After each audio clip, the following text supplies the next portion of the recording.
Typically, when you're doing a single page website, you want to have a really nice catchy head section. So this one is a little bit squashed. We've got some content here, and then we've got all of this content, the next section. So it's not really nicely spread out as you typically expect from a single page website. So you go to something like even with Bootstrap. So we've got this really nice head area over here, and then we've got some content and so on down below. So let's take more of that type of approach where we want to have this particular head area actually really stand out. So this we had given a class of htop, so we're going to utilize that. So the first thing that I want to do is we actually want to work as if we're working from mobile first perspective. So that means that we're going to be using min width, the media query for min width, because we're going to be starting at any screen size that's the minimum width and above. And this is where we're going to be setting our class information. So for htop, we're going to set a minimum height to be 100%. So let's go back out here, refresh it, and now we'll take a look at this.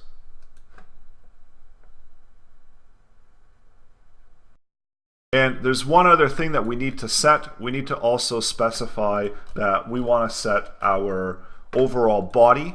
So going back into the main style area, and we are going to be updating this to a CSS file. So just for the purposes of the lesson, so I don't have to flip back and forth between files, I'm doing it within the page itself, but we are eventually going to take this and link out to a CSS file. So we want the body and we want the HTML to have a height of 100%. And we also want it to have a width of 100%. Because this is typical for single page websites where we're taking up all of the available real estate that's available to us within the web page. And we also need to make some adjustments here. So I want to have it actually on that top element here, so that htop. So I'm going to move that one over to there, and I'm going to get rid of this part over here. So this is going to apply to that header element. So notice when we do that, then we get that full feel of the full website effect for us. And so basically now we've got our full header area, and we can maybe even go back and update and add in our image that we had removed before, so that we can load that image in the background. And we'll take a look and we'll see what that looks like now. So when I refresh it, so now we've got a full image in the background, fully resizable, and of course we're not sure because we're using lorem pixel, so we're not actually sure what images we're going to get. So as you can see, some of them will look better with the white text and other ones won't. Maybe the solution to that is to add maybe a darker background or a kind of see-through background for that. So let's open up our editor and add that in. So we've got our paragraph here for htop. We've got a paragraph. So maybe that first div, we can have kind of a white type background to that. So let's add that in across all of them. So use htop, and maybe we'll just call it to that first div there.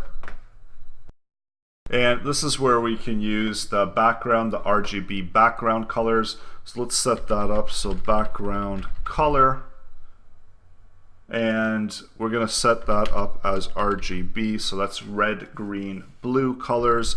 And if we want to have a dark color, then we go really low in the numbers. So let's just do 0, 0, 0, and we'll do transparent here. So this is a fallback for some of the older browsers. And then also we're going to do background color. So just after that, make sure that we do it after. So we're going to do RGBA. So for these are for browsers that don't understand RGBA, that they'll just skip over this and they'll take the RGB color, which is just going to be that black transparent color. So now we'll set that up, and maybe we can do 0.6. So let's go back out and refresh this and take a look and see what we've got. So now it's a little bit more evident what we've got here, and maybe even in here we can set some padding here, so maybe 10 pixels of padding, so we're not right up against the borders there. So this is it does stand out quite a bit better. And so now we've got our full background, and we're ready to go to add some additional styling to the next section. So that's coming up in the next lesson.